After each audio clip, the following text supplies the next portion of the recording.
2 weeks ago, I was lying on my kitchen floor with my heart rate at between 190 and 200 beats a minute for pretty much 2 hours. Now, at this point, I'd never taken a beta blocker, and I was given them by the cardiologist at the hospital at my last visit, and he said, if you ever have another one of those episodes, or when you have another one of those heart episodes and you feel it's not going to calm down, take a beta blocker and it will help it. Now, unknown to me at the time, I didn't realize that the beta blocker was not going to just stop my heart rate from being about 200 beats a minute and bring it back to normal levels. I thought it was going to sort me right out. It did not. So picture this, I'm lying on my kitchen floor. I've just come back from swimming where the actual episode started. I was going through some of my best swim intervals that I think I'd ever done. I was swimming like a 140 something and I was feeling fantastic. Got to my eighth one and I started to feel a little bit more sluggish in the water. The heart rate was still normal.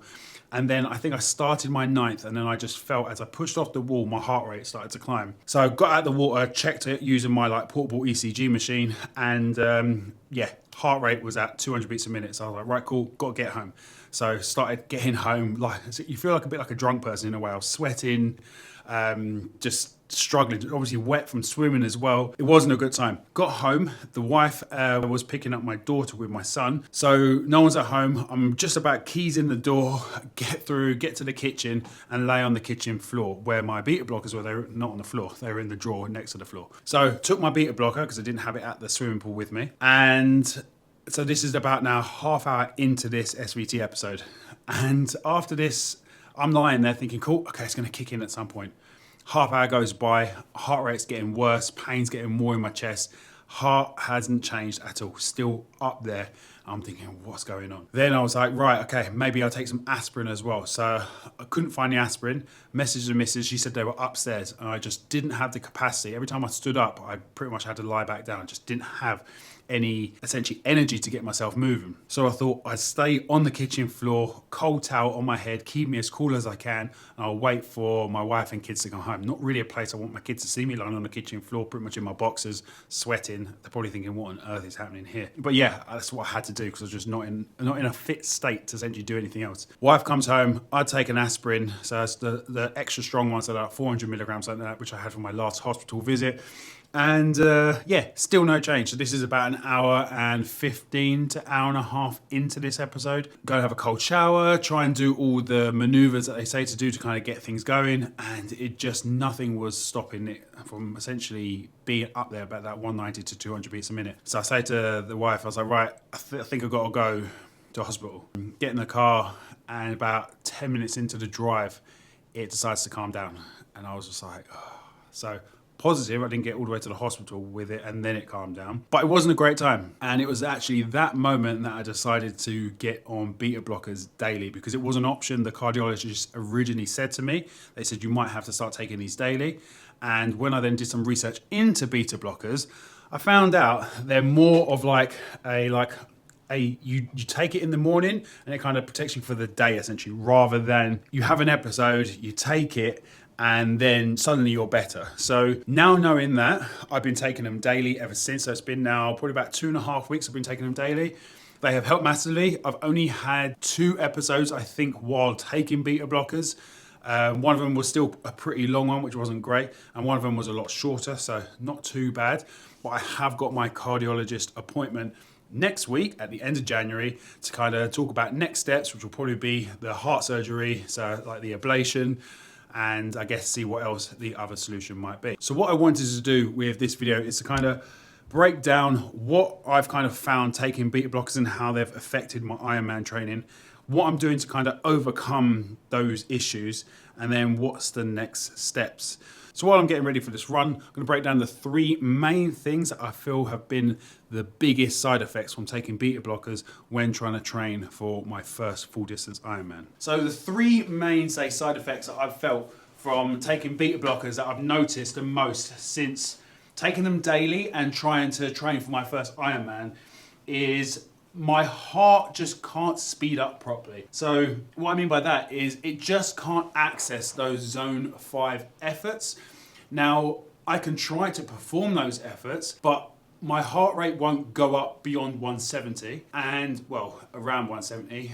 It won't really access the 180 plus, maybe even 190 like it used to. And along with that, I also can't do any type of sustained repeatable efforts at that high heart rate. So it just means effort feels really high really quickly, which isn't ideal when you're trying to do repeatable zone 5 efforts like VO2 or hill sprints or something like that. So what I found is essentially my heart, because it can't beat faster, it then has to rely upon other things like, say, breathing faster or trying to actually slow me down by making my muscles burn. And that has been, I think, one of the hardest things, which was one of the reasons why I spoke to my coach and said how I need to probably stop doing these zone 5 style efforts because I'm just not able to perform them correctly. And I've also then noticed the strain on my body is massive, and the recovery after, say, doing one of these zone 5 efforts is huge. Now, I'm not saying that doing the effort causes any SVT episodes because I've only had it once, say, after doing some hill sprints, but generally after a zone 5 session, I don't necessarily have an SVT episode that day. But what I'll find is the next day after my training, which won't necessarily be a hard session, that evening, I've been having quite frequent episodes. And I think that's just then the accumulation of fatigue and strain on my heart.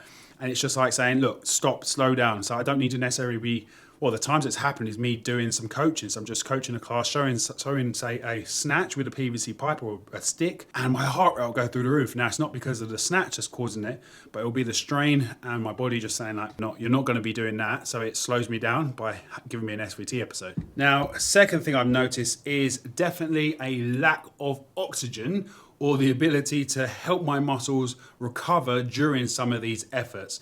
Now, obviously the legs are going to be taking the brunt of all this stress from all this type of training. So when I'm doing any running or doing any like hard efforts on the bike, I just feel the oxygen getting to them is massively restricted. Because obviously if my heart isn't pumping as hard as it should be or as frequent as it should be to pump more oxygen around the body, my muscles are then saying, give me more oxygen, and my heart's saying, nah, you're all right.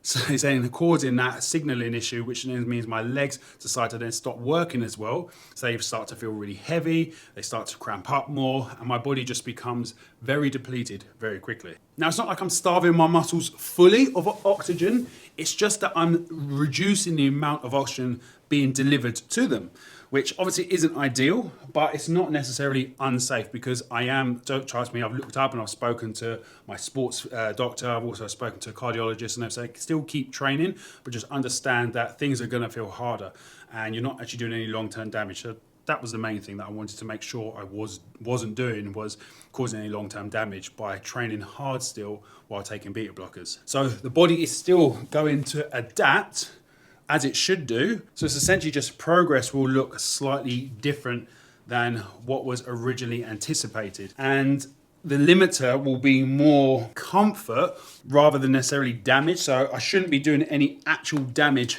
to my body long term.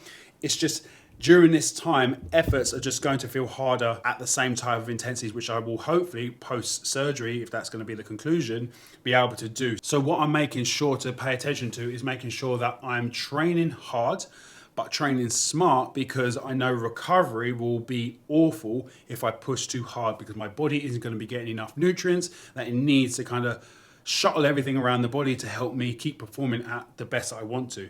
So by limiting, like I said in point 1, about getting my coach to kind of remove zone 5 sessions and kind of doing more threshold, sweet spot and below, it just gives me a better opportunity to recover, still get good quality fitness. And at the end of the day, an Ironman isn't really about doing zone 5 efforts. Yes, they're there to kind of improve your ceiling and get fitter, but really I need to be building that big aerobic base. So by removing zone 5 efforts probably isn't the worst thing. Now, the one that I probably found the hardest to kind of deal with is the fact that I don't really have any actual data to work off, because my heart rate isn't now a reliable metric. I'm using it because it's good for me to kind of track these things and kind of see where I'm at.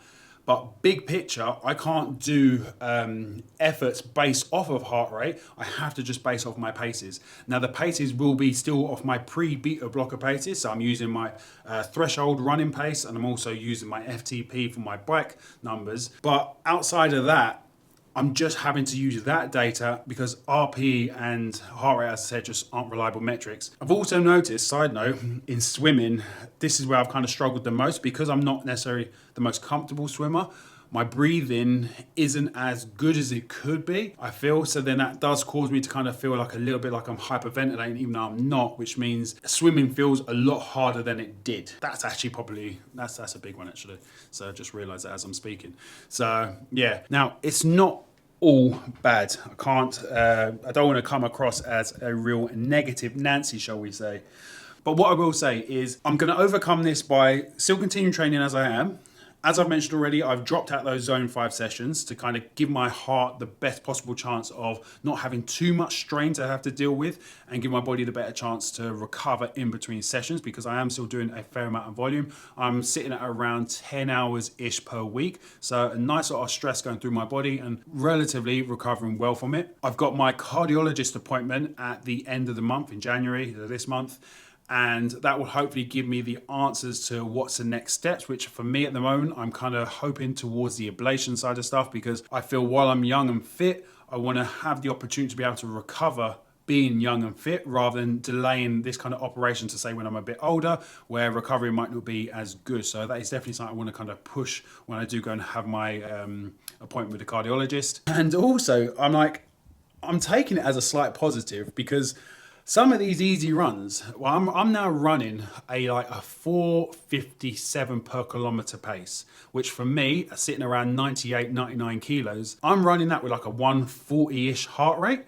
So that's like an easy run, like a steady run for me. That's like my, say, marathon kind of pace. I'm really happy with that. And if that's the beta blockers helping me keep my heart rate low, which it technically is, I'll take that. Obviously, the stress on the body is still going to be quite high and that, but I am taking it as a bit of a positive. I generally try to find the positive things in all of this. And one, I get that as a massive positive. I do get to have a lower heart rate for some sustained efforts. But secondly, I've also learned loads about the heart, and also learned loads about like SVT and all these kind of like tachycardia events, essentially. So those are high heart rate events and stuff like that. And I'm amazed at how many people actually have this as an issue. And I've had so many messages through YouTube, on Instagram, of people saying they've watched my SVT episodes, what they've gone through, how they're kind of getting through it.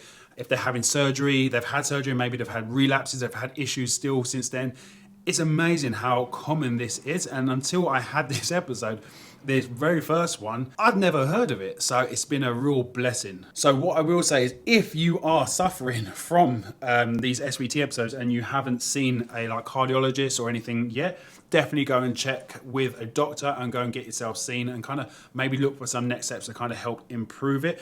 I've seen a lot of people say they can kind of manage it through just diet and nutrition and hydration and kind of training stress. But if you're a young, fit individual and something like this is going on, it's definitely worth maybe looking into, is there anything that might help you? Because as I said, I don't know if the ablation, so the operation, is the answer. I feel it is. But once I've spoken to a cardiologist, I'll get a better understanding and I'll be able to kind of make the next step in hopefully sorting this all out.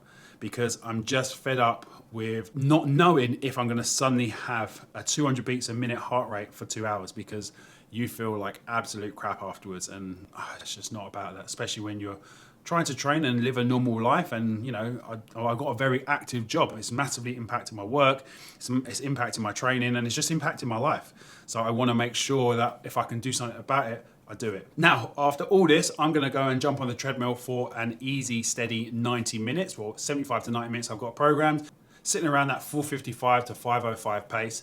So nice steady run, see how I get on, and being on the treadmill, hopefully my heart rate should stay pretty consistent through the whole thing. I hope you found this interesting, and if you do suffer with SVT or anything like that, do drop it in the comments down below. I'd love to continue the conversation, ask any questions. I will do another video post meeting with the cardiologist and say what the next steps are and kind of say what's happening, and then if it is the operation, what that looks like. I'll run through those bits as well. But anything you guys want to know about this, let me know down in the comments below. Really appreciate it. And thanks for everyone that's shown support so far and messaged me and kind of wished me luck and kind of given me some advice on it. It's all been really, really helpful. So thanks for that. If you haven't checked out my SVT episodes, you can watch that here. And if you haven't subscribed, I'd really appreciate that. But I'll see you in the next video.